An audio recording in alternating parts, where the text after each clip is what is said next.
Good evening all of you. बेगुरु computer science के MCQ की इस सीरीज़ में आप लोगों का बहुत बहुत स्वागत है। डियर स्टूडेंट्स, ये एचटीएमएल पार्ट 2 है और जो हमेशा बोर्ड मॉडल क्वेश्चंस पूछा जाता है उस बोर्ड मॉडल क्वेश्चंस के अकॉर्डिंगली फ़िल्टर करके ये रिकॉर्ड बनाया गया है। तो आप लोग ध्यान दें और इसको पढ़ें और आप निश्चित ही 110% है कि आप बोर्ड को क्रैक कर पाएंगे अगर आप ये सारे हमारे जितने भी वीडियोस हैं उसके एमसीक्यूज़ को आप देखते हैं, तो आपका सब्जेक्टिव विथ एमसीक्यू आपका क्लियर होता रहेगा। तो नेक्स्ट वीडियो हम चलते हैं HTML पार्ट 2 में कि which tag is use to define the title of an HTML। तो ये तो बहुत सिंपल है कि ये टाइटल को डिफाइन करेगा। Which attribute is use to provide a unique identity to an HTML element. ID unique identity देता है, ये ध्यान में रखेंगे हम लोग। What does the H1 tag represent in HTML? Main heading को रिप्रेजेंट करता है, मेन हेडिंग को रिप्रेजेंट करता है। Which tag is used to create a container for other HTML element? तो कंटेनर टैग्स हमारा क्या करता है कि which tag is used to containers for other HTML element, other HTML elements। तो कंटेनर टैग हमारा इसका यूज़ किया जाता है। What is an empty tag in HTML? empty tag मतलब जिसकी क्लोजिंग ना हो, तो a tag without closing tag is called an empty tag। Which of the following is the container tag? container tag इसमें से किसको कहा जाएगा? तो div tag is the type of container tag। It is because you have to not close the img tag, not closing braces the br tag, hr tag, but you have must open and close the div tag, so that is called the container tag। What is the default size of h3 tag text? तो default size क्या होता है? तो larger than क्या h2, smaller than h1, same as h1, या ये depends करता है ब्राउज़र पे। देखिए h1 टैग सबसे बड़ा हेडिंग है, h2 उससे छोटा होता है, h3 उससे भी छोटा होता है। तो आप यहाँ पे कह सकते हैं कि स्मॉलर देन h1 होता है, smaller than, larger than h2 तो नहीं होगा, स्मॉलर देन h1 होता है। The head tag is use for heading section, यानी adding the page content, storing meta information, किसके लिए? Displaying title only, linking external CSS। देखिए यहाँ पर कंफ्यूजिंग वाला क्वेश्चन आप लोगों को देता है, तो यहाँ पे बच्चों कंफ्यूज नहीं होना है। देखिए एडिंग पेज कंटेंट, क्या पेज के कंटेंट को ऐड करना, स्टोरिंग मेटा डेटा, जाहिर सी बात है हेड में हम मेटा डेटा लगाते हैं क्योंकि Meta data is called what, data about data is called Meta data. Website की रैंकिंग बढ़ाने के लिए मेटा वगैरह टैग की यूज़ किया जाता है। सर्च इंजन जो गूगल बोट है, स्पाइडर या PBS का मेरा वीडियो देखिएगा तो वो स्पाइडर बोट पे है, तो वो उस पर आपका क्लियर होगा कि मेटा डेटा किस लिए यूज़ किया जाता है। तो ये भी हेड के अंदर ही सेक्शन में यूज किया जाता है, हेड सेक्शन के अंदर ही आप टाइटल्स लगाते हैं। लिंकिंग एक्सटर्नल, बाहरी CSS को आप हेड सेक्शन के ही लिए यूज़ करते हैं, यानी हेड सेक्शन में तो ये तीनों कर सकते हैं, ये तीनों कर सकते हैं हेड सेक्शन के अंदर में।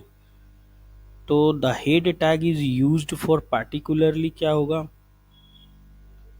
तो एडिंग पेज कंटेंट होगा क्या? यही यहाँ तो मोस्ट सुटेबल आंसर यही होगा, एडिंग पेज कंटेंट, क्योंकि ये सारे के सारे पेज के कंटेंट से रिलेटेड ही इशूज़ हैं, इसलिए यहाँ कंफ्यूज नहीं होगा, कंफ्यूजन की बात नहीं है। Adding page content. Which of the following is not an attribute of IMG tag? IMG tag का जो एट्रीब्यूट नहीं होता है, तो देखिए IMG का SRC तो होता है, अल्ट भी होगा, विड्थ हाइट भी होते हैं, बट ये लिंकिंग के लिए होता है, तो ये IMG का एट्रीब्यूट नहीं है। Which tag is use for line break? तो लाइन ब्रेक के लिए हम लोग BR टैग का यूज करते हैं। What does the alt attribute in IMG do? IMG tag में alt एट्रीब्यूट का काम क्या होता है? अल्टरनेटिव टेक्स्ट को वहाँ डिस्प्ले करना। कभी कभी क्या होता है कि हमारा ब्राउज़र जो है इंटरनेट स्पीड की वजह से, इंटरनेट फैक्टर स्पीड की वजह से हमारा इमेज को लोड नहीं कर पाता, तो जो आप अल्टरनेटिव टेक्स्ट देते हैं इमेज के लिए वो चीज़ डिस्प्ले हो जाती है। तो यहाँ पे अल्टरनेटिव टेक्स्ट के लिए आप अल्ट का यूज करेंगे। ऐसे इसका और बहुत सारा सर्च इंजन में भी इसकी ज़रूरत पड़ती है, सर्च इंजन को रीड कराने के लिए कि हाँ हमारा किस लिए ये इमेज है, तो पेज कंटेंट को भी रीड कराने के लिए इसका यूज किया जाता है। बट यहाँ पर मोस्ट सुटेबल आंसर क्या होगा, अल्टरनेटिव टेक्स्ट के लिए। Which of the following is true about the body tag? It hold the visible content, जो विजिबल होगा हमारे वेब ब्राउजर पे वही चीज़ ये होल्ड करता है। हाउ मेनी हेडिंग टैग्स, तो हम लोग जानते हैं 6 हेडिंग्स टैग है। What does the title attribute in HTML do, HTML में टाइटल एट्रीब्यूट क्या करता है?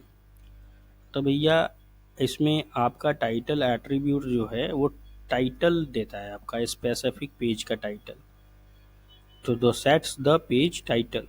Which tag is use to display performed pre formatted text, तो प्री फॉर्मेटेड प्री का है।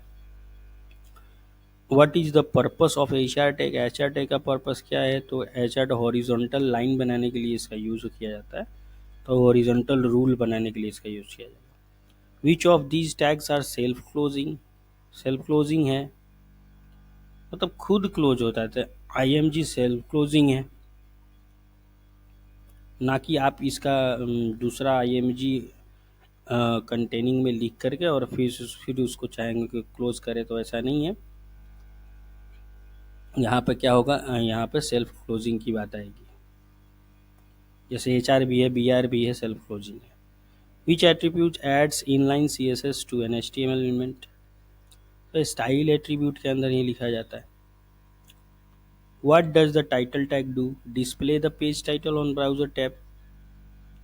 Which tag is use to group inline element, group करता है inline element को, तो सेक्शन बना देते हैं हम लोग, तो सेक्शन बनाएंगे तो सेक्शन वाइज ग्रुप हो जाएगा। What is the function of head tag, तो हेड टैग क्या करता है भैया? तो हेड टैग का मतलब store meta data, meta data तो करेगा ही। Display page headings contain inline script define the main content, नहीं, store meta data and links display page heading, तो हम यहाँ मोस्ट सुटेबल आंसर देंगे display page headings. Which of these attribute is not used with the body tag, body tag के साथ वो use नहीं होगा। SRC यूज नहीं होता है, सोर्स ये इमेज के साथ यूज होता है, इमेज SRC करते हैं हम लोग। तो इसमें ज़्यादा मैं एक्सप्लेन नहीं कर रहा हूँ क्योंकि बोर्ड हमारा नज़दीक है, हम फटाफट करते जाएंगे ताकि जितना हो सके उतना हमारा बोर्ड मॉडल पे क्वेश्चन हमारा तगड़ा होता जाए, MCQ हमारा कहीं से नहीं छूटे और सब्जेक्ट भी तैयार होता जाए। What is the correct syntax of largest heading, H1 largest heading है। The P tag is use for, paragraph के लिए होता है, creating a paragraph. Which tag is not a part of document structure, document structure का part नहीं होता है, तो डॉक्यूमेंट स्ट्रक्चर का पार्ट हेड नहीं होता है। HTML तो और टाइटल और फुटर सेक्शन ये सारे के सारे सेक्शन होते हैं।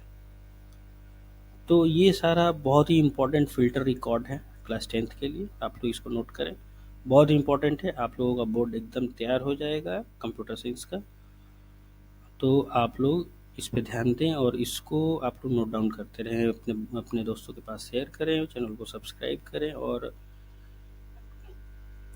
आगे कल के लिए फिर मैं बेस्ट फिल्टर रिकॉर्ड के साथ आऊँगा, अच्छे से अच्छा MCQ जो कि हमें ऑलवेज रिपीटेबल होगा बोर्ड मॉडल में, उस तरह के बोर्ड मॉडल क्वेश्चन के साथ मैं कल आऊँगा। Thank you.